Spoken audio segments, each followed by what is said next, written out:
Welcome এভৰিওয়ান আপোনালোক সকলোকে আমাৰ জ্ঞান তীৰ্থ ৱে টু সাকসেস ইউটিউব চেনেললৈ পুনৰবাৰ স্বাগতম জনাইছো দিস ইজ জ্ঞান প্ৰকাশ তো জ্ঞান প্ৰকাশৰ সৈতে পোনপটীয়াভাৱে জড়িত হৈ থাকিবলৈ আপোনালোকে আমাৰ ইউটিউব চেনেলটো সাবস্ক্ৰাইব কৰাৰ লগতে আমাৰ যিটো টেলিগ্ৰাম চেনেল আছে তাতো আপোনালোকে জয়েন কৰি ল'ব কাৰণ আমি তাতে ৰেগুলাৰ মক টেষ্ট আৰু পিডিএফ নোটসমূহ আমি প্ৰভাইড কৰি থাকোঁ ইয়াৰ লগতে যিখিনি হেণ্ডৰিটেন নোটছ থাকে তাতে আমি প্ৰভাইড কৰোঁ আৰু যিখিনি আমি পেইড মক পেপাৰ 25খন পেইড মক পেপাৰ আৰু 5খন ফ্ৰী মক পেপাৰ টোটেল 30খন মক পেপাৰ আমি ডিএমই নন টেকনিক্যাল নমাৰ্চৰ যেটো এক্সাম হ'বলৈ গৈ আছে 2025 চনত তাৰ বাবে আমি বনাই উলিয়াইছিলোঁ গতিকে এই 30খন মক পেপাৰ পাবলৈ আপোনালোকে টেলিগ্ৰামটো জয়েন কৰিব লাগিব টেলিগ্ৰামত এইবিলাক এভেইলেবল আছে মাথো পেইড মক পেপাৰ কেখন ল'বলৈ আপোনালোকে পেমেন্ট কৰিব লাগিব 99 रुपीस পেমেন্ট কৰি আমাৰ ভিডিঅ'ৰ ডেসক্ৰিপচনত যেটো মেইল আইডি আছে তো মেইল আইডিত আপোনালোকে পঠাই দিব লাগিব তেতিয়া তাতে এটা পাছৱৰ্ড আপোনালোকক দিয়া হ'ব সেই পাছৱৰ্ডটো দি পানি আপোনালোকে পিডিএফ সমূহ খুলিব পাৰিব যিবোৰ পিডিএফ আপোনালোকৰ টেলিগ্ৰাম চেনেলতে এভেইলেবল কৰি থোৱা আছে এতিয়া কথা হ'ল আমি বুকছ এণ্ড অথৰ্ছৰ ওপৰত ডিসকাশন কৰি আছিলোঁ তিনিটা ভিডিঅ' ইতিমধ্যে আপোনালোকৰ সৈতে আমি আপলোড কৰিছোঁ আৰু সেই খুব সুন্দৰভাৱে আপোনালোকে চাইছো চাগে ভিডিঅ'বিলাক আৰু এটা অকমান প্ৰবলেম বুলি ক'লে ভুল হ'ব এটা আচলতে ড্ৰবেক ৰৈ গ'ল ডিভাইন মেন বহুতে আমাক খুদি আছে কমেন্ট কৰিছে মেসেজ কৰিছে ফোনো কৰিছে দুই এজনে তো ডিভাইন মেন বুকখন সৰি তাৰ কাৰণে মই আপোনালোকৰ ওচৰত হাজুৰ কৰিব ক্ষমা বিচাৰিছো অকমান এটো ভুল হৈ গল কেতেবা ভুল হয় হেখন জোসেফ ওয়াৰেৰ হয় এটো মই আলোচনা কৰি দিম আজিৰ ভিডিঅ'টোত খুব সুন্দৰভাৱে ষ্টাৰ মাৰ্ক এটা দি লিখি ৰাখিব ঠিক আছে আপোনালোকে খুব সুন্দৰভাৱে যে এই কোৱেশ্চনছটো মোক আউৰাই দিলে তো থ্যাংক ইউ সো মাচ আসলতে কেতেবা ভুলসমূহ ৰৈ যায় এটা দুটা তো হেখিনি আপোনালোকে এনে ধৰণে যদি সুপাৰভাইজ কৰি থাকে মানে সাইমেলি দিয়ে আৰু ডেফিনেটলি মনিটৰ যদি তেনেধৰণে কৰে ডেফিনেটলি সকলোৰে সুবিধা হ'ব নহয়নে বহুত বেছি সময় নষ্ট নকৰো আমি সিধা কোৱেশ্চন সমূহৰ মাজলৈ আগবাঢ়ো ঠিক আছে এটো 19 নম্বৰ কোৱেশ্চনছটোত আছিল হু wrote the book divine man তাৰ মানে এই ডিভাইন মেন বুকখন কোনে লিখিছিলে এটো আসলতে প্ৰবলেমটো তাতে হৈ গল তাত মানে অপচনতে কোৱেশ্চনছটোৰ মেইন আনসাৰটো নিদিলে গতিকে চুজ কৰোতে অকমান খেলিমেলি হৈ গল কিন্তু ইয়াতে অপচনত আপোনালোকে এটা পইণ্ট অসৰ ঠাইত এটা পইণ্ট আপোনালোকে ইনক্লুড কৰি ল'ব হেতু হৈছে জোসেফ JOSEPH জোসেফ ওয়াৰ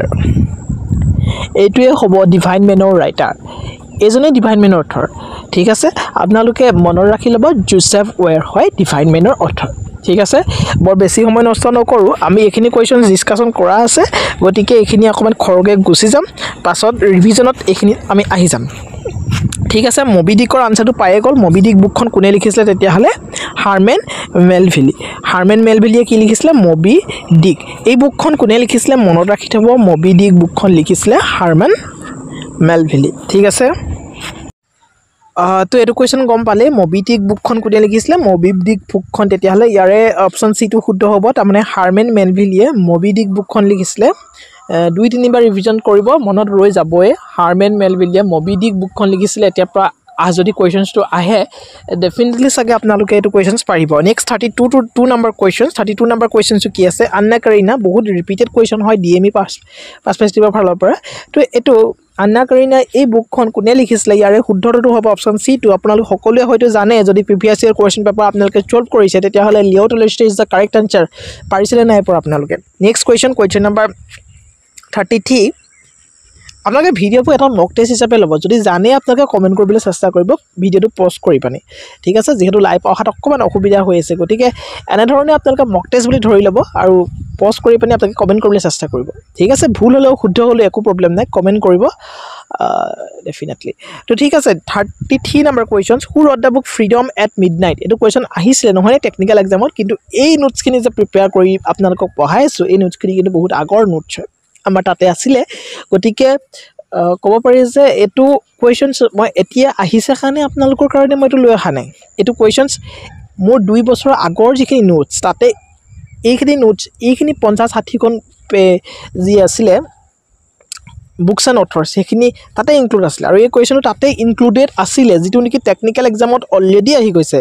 হয়নে 12 জানুৱাৰী যেটো টেকনিক্যাল এক্সামত গতিকে ইম্পৰ্টেন্ট কিন্তু হয় পুনৰবা এতিয়া এক্সামটো নাহে তথাপিও আপোনালোকে মনত ৰাখি থোৱাটো জৰুৰী যে ফ্ৰীডম এট মিডনাইট বুকখন লেৰি কলিন্স আৰু ডমিনিক লেভৰি এই দুইজন ৰাইটাৰে লিখিছিলে ঠিক আছে next question number 34 the jungle বুকখনৰ বহুত ৰিপিটেড কুৱেশ্যনছ হয় এই বুকখন কোনে লিখিছিলে ৰুডিয়াৰ্ড কিপলিং অপশ্যন এটো হ'ব শুদ্ধ উত্তৰ ৰুডিয়াৰ্ড কিপলিঙে লিখিছে জাংগল বুক নামৰ এই কিতাপখন next question 35 number questions mother বুকখন কোনে লিখিছিলে আনসাৰটো ওলাই গ'ল বাৰু মাদাৰ বুকখন লিখিছিলে মেক্সিমছ গৰ্কি ঠিক আছে নেক্সট কুৱেশ্যন 36 নম্বৰ কুৱেশ্যনটো কি আছে the old man and the sea বুকখন লিখিছে অপশ্যন সি আৰ্নেষ্ট হেমিংৱে কি লিখিছিলে the old man and the sea এই চিৰ লগত এই ৱে শব্দটো আপোনালোকে ৰিলেট কৰি পানি আসলতে মনত ৰাখিব পাৰে কাৰণ কেলে কৈছো বহুত সাগৰত আপোনালোকে চাবচোন জাহাজবিলাকৰ কেতিয়াবা দিখৰ ৰাস্তাৰ খেলিমেলি হৈ যায় তো হেনেকে ধৰণে আপোনালোকে অকমান ৰিলেট কৰি পানি মনত ৰাখিবলৈ চেষ্টা কৰিব পাৰে কাৰণ এইবিলাক বস্তু মনত ৰখাটো যথেষ্ট প্ৰবলেম হৈ পৰে কাৰণ অসমীয়া বা আমাৰ অসমৰ বা দুই এখন পপুলাৰ বুকৰ কথা যিখিনি আমি জানো শচীন তেণ্ডুলকাৰৰ অটোবায়োগ্ৰাফি কি বুলি কৈ দিয়া লগে আমি জানো হয়নে মামনি ৰয়ছম গোস্বামী অটোবায়োগ্ৰাফি কি বুলি ক'লে আমি জানো বায়োগ্ৰাফি কাৰ কি আমি গম পাই যাওঁ কিন্তু এই লগা ধৰণৰ বুকস বিলাক অকমান প্ৰবলেম হৈ যায় যিখিনি ইন্টাৰনেশনাল নেশনাল লেভেলৰ যিখিনি থাকে কিছুমান বুকাৰ প্ৰাইস পোৱাই হওক বা এনেকুৱা ধৰণৰ গতিকে হেখিনি মনত ৰাখিবলৈ আপোনালোকে নিজে এটা ৱে এটা ভাবি ল'ব লাগিব যে এটো এনে ধৰণে আমি মনত ৰাখিব পাৰিম ঠিক আছে নেক্সট কুৱেশ্যন আপোনালোকে মন কৰক 37 নম্বৰ কুৱেশ্যনছ তাতে কি আছে দ্য থ্ৰী মাস্কেটাৰ্ছ এই বুকখন কোনে লিখিছিলে এই বুকখন লিখিছিলে অপশ্যন সি টু হ'ব শুদ্ধ উত্তৰ তাৰ মানে দুমাস বুলি আপোনালোকে মন ৰাখিব পাৰে এটো ঠিক আছে এই দুমাস বুলিয়ে থাকিব সাগে আনসাৰত অপশ্যনত ঠিক আছে নেক্সট প্ৰিন্সিপিয়া এটো মোস্ট পপুলাৰ এখন বুক হয় এখনৰ বিষয়টো মই আপোনালোকে ক'বই নালাগে তো এটো সকলোৱে পাৰিবই হয়নে অপশ্যনত চাওক অপশ্যন সি টু আছে শুদ্ধ উত্তৰ তাৰ মানে আইজাক নিউটনৰ এখন বুক হয় আগতো আমি আইজাক নিউটনৰ এখন বুক আলোচনা কৰিছো তাৰ মানে এটো ইম্পৰ্টেন্ট হৈ পৰিব নহয়নে নেক্সট দ্য ফিফথ সেশনছ এই বুকখন কোনে লিখিছিলে চাৰিটা অপশ্যন আছে তাৰে শুদ্ধ উত্তৰটো হ'ব এগেইন অপশ্যন সি তাৰ মানে এন কে জেমছিম শুদ্ধ উত্তৰ হ'ব তেওঁ লিখিছিলে দ্য ফিফথ সেশনছ ঠিক আছে নেক্সট আজি ভিডিওটো হেকৰটো কোৱেশ্চনছ অৰ্থাৎ 40 নম্বৰ কোৱেশ্চনছ আনসাৰটো ওলাই গ'ল বাৰু লাইফ অফ পাই এই বুকখন কোনে লিখিছিলে তেতিয়া হলে আমাৰ সকলোৱে মনত থাকিব আজিৰ পৰা লাইফ অফ পাই বুকখন লিখিছিলে ইয়ান মাৰ্টেলে লিখিছিলে অপশ্যন সি টু হ'ব শুদ্ধ উত্তৰ এতিয়া 40টা কোৱেশ্চনছ আজি আমি ডিসকাশন কৰি শেষ কৰিছো তাৰ মানে 40খন বুকছ এণ্ড অথৰ্ছৰ বিষয়ে আমি খুব সুন্দৰভাৱে আজি শিকিলো আৰু আছে বক্স এণ্ড অথৰ্ছ আমি অহাটো ভিডিওত লৈ আহিম মাত্ৰ এই 10টা কোৱেশ্চনছ এই 10খন বুকছ এণ্ড অথৰ্ছ আজি যাতে আপোনালোক সকলোৰে মনত ৰয় তোমালোক সকলোৰে মনত ৰয় এতিয়া আমি পূৰ্বতে যিখিনি পঢ়ি আহিছিলো হেখিনি অকমান ৰিভিজনছ কৰিম পুৰা খৰকে ঠিক আছে স্টাৰ্ট এখিনি যিমান পাৰে সিমান কমেন্ট কৰিবলৈ চেষ্টা কৰিবা যেহেতু এখিনি 2-3 বাৰ পঢ়ি অহা হৈছে ঠিক আছে ৰবিনসন ক্ৰুছৰ বুকখন কাৰ আছিল ডেনিয়েল ডেফৰ আছিল অপশ্যন সি টু হ'ব শুদ্ধ উত্তৰ নেক্সট কুৱেশ্চন নম্বৰ 2 টো কি আছিল গালিভাৰ ষ্টেবল বুকখন কাৰ আছিল অপশ্যন সি জনাথন সুইফট ট্ৰেভেলছৰ লগত সুইফট ৰিলেট কৰিবলৈ কৈছিলো আমি নেক্সট অপশ্যন কুৱেশ্চন নম্বৰ 3 টো কি আছিল এলাইচিছ এডভেঞ্চাৰ ইন ওণ্ডাৰলেণ্ড বুকখন কাৰ আছিল এটো লুইস কেৰলৰ আছিল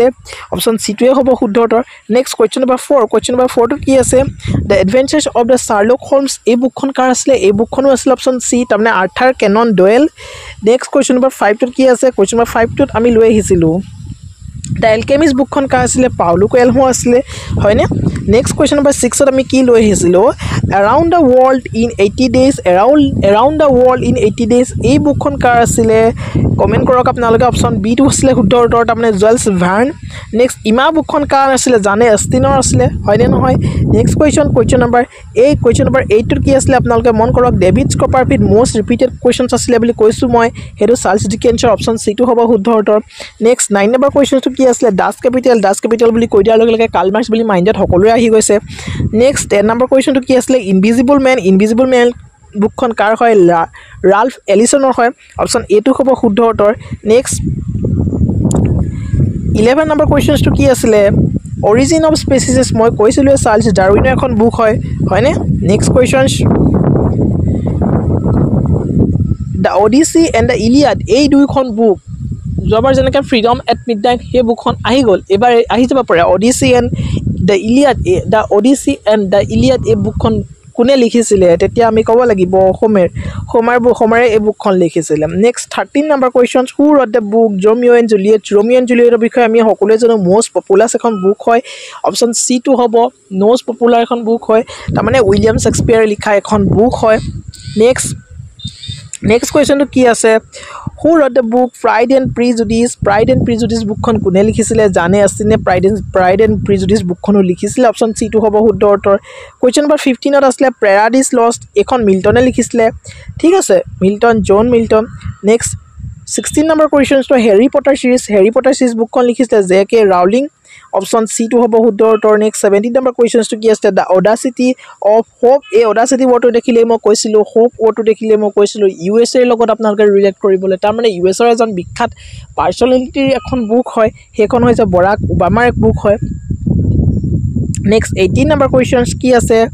the seven moons Maali Almeida এই আলমেইডা ৱৰ্ডটোৰ লগত আপোনালোকে কৰোণা তিলকক ৰিলেট কৰিব Shehan Karunatilaka is the correct answer তাৰমানে চেহনান কৰোণা তিলকে the seven moons of Maali Almeida বুকখন লিখিছিলে ঠিক আছে 19 নম্বৰ কুৱেশ্যনটোতে আপোনালোকৰ সকলোৱে কনফিউজনটো আছিল আজিৰ পৰা কনফিউজনটো শেষ হৈ গুচি গ'ল ইয়াত এটা অপশ্যনটো ইয়াত এটাচ কৰি থোৱা নাই Joseph ৱেৰ is the correct answer divine মেনৰ কাৰণে সকলোৱে কাৰেকশ্যনছ কৰি ল'ব পিডিএফত আপোনালোকে শুধৰাই ল'ব মই বাৰু আমাৰ টেলিগ্ৰামত এভেইলেবল কৰাই দিম শুদ্ধ কৰি দিয়া পিডিএফটো নেক্সট 20 নম্বৰ কুৱেশ্যনছটো মেন এণ্ড ছুপাৰমেন এই ছুপাৰমেন ৱৰ্ডটোৰ লগত শ্ব' ৱৰ্ডটো মই ৰিলেট কৰিবলৈ কৈছিলোঁ তাৰমানে জেৰ্জ বাৰ্নাৰ্ড শ্বাউ হয়নে শ্বাউ বুলি আছে কিন্তু শ্ব' বুলি মই ধৰিবলৈ কৈছিলোঁ নেক্সট মে কাম বুলি কোনে ক'ব হিটলাৰে ক'ব তাৰমানে এডল্ফ হিটলাৰৰ এখন বুক নেক্সট এই চুইটেবল বয় বুকখন কাৰ হয় বিক্ৰম ছেথৰ এখন বুক হয় ঠিক আছে 23 নম্বৰ কুৱেশ্যনছটো কি আছে ফাৰ ফ্ৰম দ্য মেডিং ক্ৰাউড এই মেডিং ক্ৰাউড এইটো হাৰ্ডিৰ লগত ৰিলেট কৰিব পাৰিব আপোনালোকে তাৰমানে থমাছ হাৰ্ডি হ'ব শুদ্ধ উত্তৰ নেক্সট 24 নম্বৰ কুৱেশ্যনটো কি আছে ৱাৰ এণ্ড পিচ বুকখন কাৰ হয় তেতিয়াহ'লে অপশ্যন চি লিঅ' টলষ্টয়ৰ এখন বুক হয় দ্য টাইম মেচিন কি কৰিম আমি ৱেলছ কৰিম তাৰমানে H.G. ৱেলছ হ'ব শুদ্ধ উত্তৰ অপশ্যন চি টো হ'ব শুদ্ধ উত্তৰ হয়নে ৱেলছ মানে কি স্বাগতম জনাম নহয়নে টাইম মেচিনক আমি স্বাগতম জনাম H.G. ৱেলছ এ টেল অফ টু চিটিজ বুকখন মই বহুতবাৰ আপোনালোকক মই কমেণ্ট কৰিবলৈ কৈ আছোঁ এইখনটো কাৰ আমি সকলোৱে জানো হয়নে the tale of two cities Charles ডিকেন্সৰ এখন পপুলাৰ বুক হয় দ্য চেটানিক ভাৰ্চেছ বুকখন আমি সকলোৱে জানো ছালমান ৰুছদিৰ এখন বুক হয় Satanic Verses next 28 number questions who wrote the book Hamlet এইখনটো মই নকলেও হৈ যাব নহয়নে সকলোৱে জানে এখন শেক্সপিয়াৰৰ এখন মষ্ট পপুলাৰ বুক হয় এই পেছেজ টু ইণ্ডিয়া এই কুৱেশ্যনটোৰ লগত মই আজি এটা কুৱেশ্যনছ আপোনালোকক হোমৱৰ্ক দি দিম যিটো নেকি মষ্ট ইম্পৰ্টেণ্ট বুলি মই ভাবিছোঁ এই পেছেজ টু ইংলেণ্ড এই বুকখন কোনে লিখিছিলে আপোনালোকে কমেণ্ট কৰিব এই পেছেজ টু ইণ্ডিয়া লিখিছিলে E.M. ফ্ৰষ্টে পেছেজ টু ইংলেণ্ড কোনে লিখিছে কমেণ্ট কৰিব নেক্সট 30 নম্বৰ কুৱেশ্যনছটো দ্য স্কাৰলেট লেটাৰ বুকখন হৈছে অপশ্যন চি নাথানিয়েল হাউথৰ্ন ঠিক আছে কুৱেশ্যন নম্বৰ 40টা আমি আজি কমপ্লিট কৰিছোঁ আজি দিয়া 31 to 40 নম্বৰ কুৱেশ্যনছটো আপোনালোকে মনত ৰাখিবলৈ চেষ্টা কৰিব বহুত বেছি ইম্পৰ্টেণ্ট কাইলৈ সেইখিনিও ৰিভিজন কৰিম আৰু দুটা নতুন কুৱেশ্যনছ আমি শিকিম গতিকে ভিডিঅ'বিলাক ৰেগুলাৰলি মেইনটেইন কৰি আপোনালোকে চাই থাকিব আৰু এইখিনি বহুত আপোনালোকৰ কাৰণে হেল্পফুল হ'বলৈ গৈ আছে thank you so' much see in the next video'